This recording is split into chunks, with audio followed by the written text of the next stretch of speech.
ஆனா அந்த பையனுக்கு இந்த அப்பா கிட்ட வாங்கி படிக்கிறதுல இன்ட்ரெஸ்ட் கிடையாது.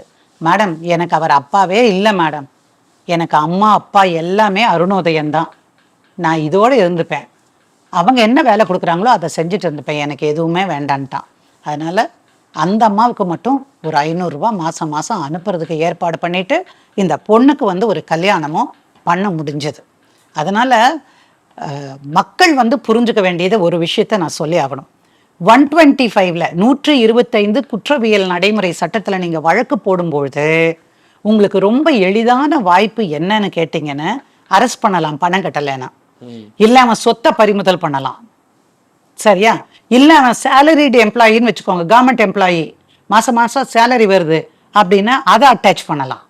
ஸோ இதுக்கெல்லாம் வாய்ப்பு இருக்கிறதுனால தான் நாங்கள் வந்து 125ல நாங்கள் போடுறோம். அதனால அரெஸ்டானா, இதே ஒரு அரசு ஊழியர் அரெஸ்டானா என்ன ஆகும்? அவங்களோட வேலை போயிடும், முடிஞ்சு போயிடுமா? அதுக்காக கதறிட்டு ஓடி இருந்து கட்டுவாங்க. புரியுதுங்களா? அதையெல்லாம் தான் யோசிச்சு நம்ம பண்றோம். ஸோ எல்லாத்துக்கும் மாற்று உண்டு. இது வந்து நான் இன்னொரு தடவை சொல்றேன், நம்ம ஏற்கனவே இதை பத்தி பேசியிருக்கோம். ஆண்களுக்கும் இது மாதிரி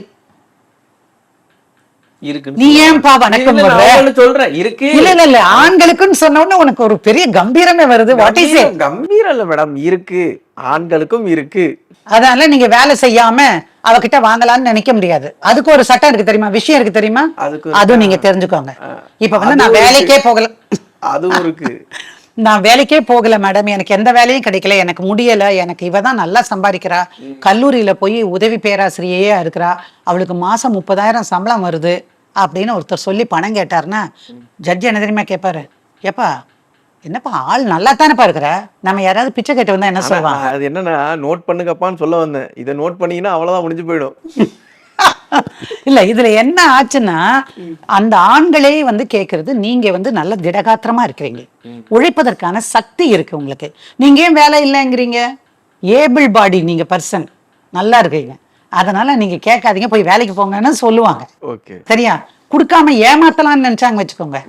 அதாவது அவங்க வந்து ஒரு இந்த பையன் பார்த்தாங்களா, இந்த இருசம்மாவுடைய கணவரா இருந்து நம்ம பொண்ணுக்கு தங்கநாயகிக்கு கணவரா இருந்தவர், அவர் மாதிரி இருக்கிறவங்களுக்கு எல்லாம் வந்து நீங்க நல்லா இருந்தீங்கன்னா கட்டாயமா வேலை செஞ்சு பொழைச்சு கொண்டு வந்து கட்டணும். அதனால இங்க தப்பிக்க முடியாது. உங்களுக்காக தான் இந்த வார்த்தையை சொல்றேன். ஆண்களும் கேட்கலாம், அதனால நீங்க வந்து அவங்களை கட்டாதீங்க அப்படின்னு தப்பான கருத்தை விதைச்சிடக்கூடாது. நக்கீரன் மாதிரி ஒரு நல்ல டிவி தப்பான கருத்தை, பெண்களுக்கு எதிரான கருத்தை பதிவு செய்யவே மாட்டோம்.